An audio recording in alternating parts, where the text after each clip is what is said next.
hari ini yang kita kerjakan, hari ini yang kita perjuangkan bukan untuk kita, tetapi adalah untuk anak-anak kita, untuk generasi kita yang akan datang.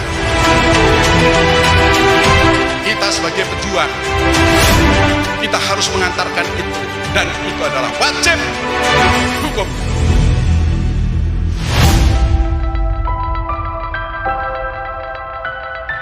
Kita di setiap saat kami keliling seluruh Indonesia, kami sempatkan mampir ke guru-guru kita, para kiai-kiai kita, selalu memasangkan 6 prinsip perjuangan itu.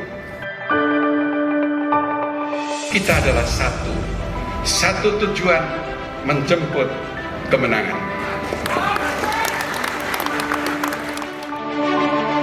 Kader-kader Partai Persatuan Bangunan Jawa Tengah sanggup memenangkan P3. Kader-kader Jawa Tengah siap untuk berjihad